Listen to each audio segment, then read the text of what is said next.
Good morning. This is John from the Springs Mennonite Church. And I'm here today almost at the end of my discussions about Psalm 92. I hope you've gotten something out of them. Today, I want to look at a couple of verses near the end, starting with verse 12. And here's what it says.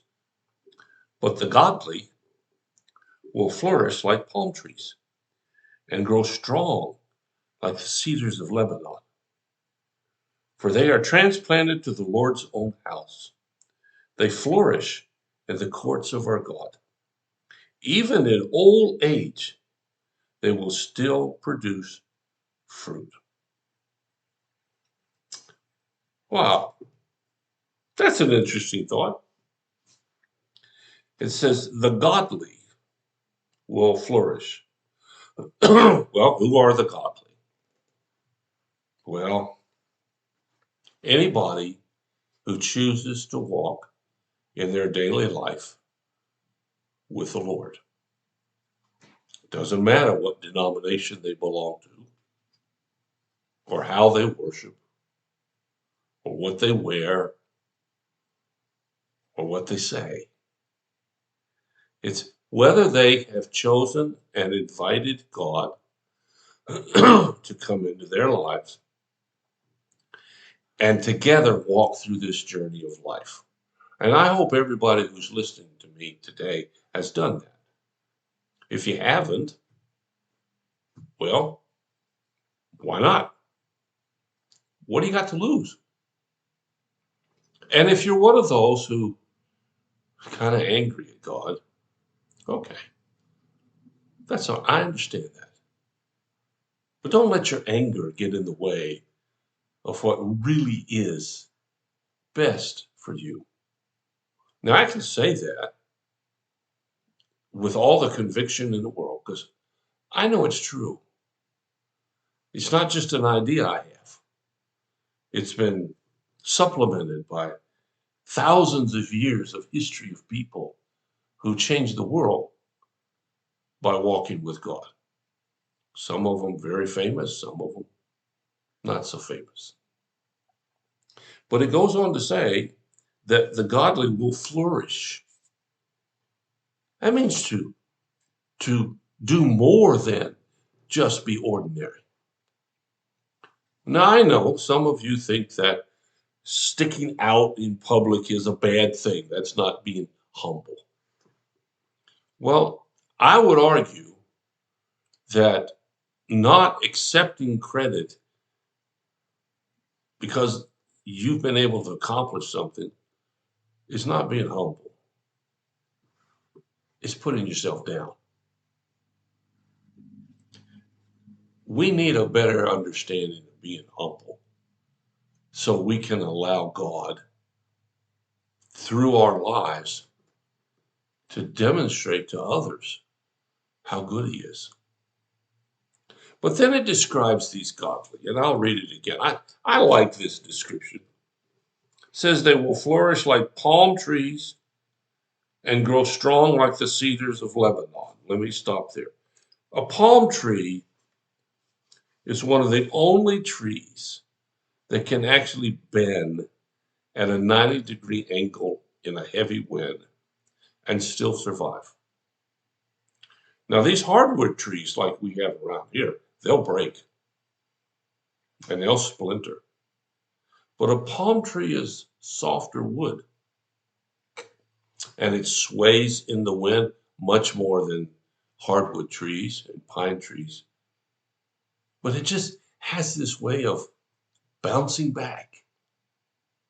I think that's a clever image here, and that we will flourish like palm trees, and we will grow strong like the cedars of Lebanon. In the Bible days, the cedar trees of Lebanon were famous for their strength. They even used them to make boats out of. They were used in the temple construction. The cedars of Lebanon were the ultimate wood to work with.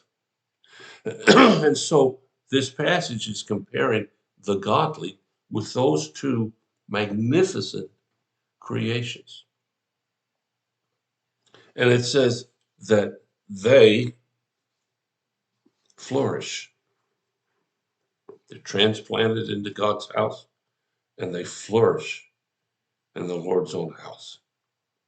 Flourish means to be more than just get by. If your life with God is just getting by, now I don't mean financially, it could be that, but there are a lot of people who are very rich and are just getting by.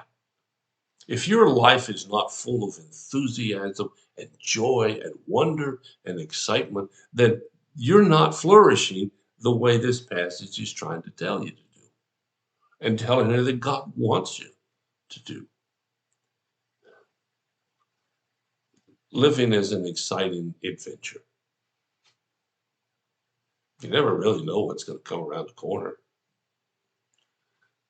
The other day, we weren't supposed to have electricity, so I came to the office fully expecting to work in the dark. And lo and behold, when I got here, the lights were on. I don't know what happened. Maybe the electric company didn't get to work yet. Maybe it wasn't as extensive as they suggested. I don't know. But I was excited that I could actually work. In fact, the goofiness of it was I brought my computer knowing there wouldn't be electricity and no internet, so I couldn't broadcast these. But I forgot, and I brought my computer anyway. And as I drove up, I thought, what did I bring that for? I can't use that over there. But I could. And I'm amazed that God even cared about that little part. Well, in your life, He really does care that much. In fact, I like this very last part I read. Even in old age. Now, I don't know what old is to you. I used to think 40 was old. Then I thought 50 was old. And then I thought 60 was old. And now I'm not sure what old is, but it's older than me. But even in old age, it will still produce fruit. Wherever you are in life, you're in a position to produce fruit. What's the fruit? Well, look it up in Ephesians. Fruits of the Spirit. The fruit of caring and compassion. The fruit of helping someone out who can't do it by themselves. Even as you get older, God still wants for you and me to flourish. So I want to ask you as I leave today, are you flourishing? Are you really? Or do you need a little extra boost here and there? Well, I can't answer for you, so I'll just invite you to think about it. If you want to talk about it, give me a call. Send me a note. If you have a need or a concern, get in touch too. We'll do whatever we can as fast as we can to help meet your needs. Thanks so much for listening. I'll be back tomorrow with a last thought from this psalm and this week. God bless you. I'll talk to you again.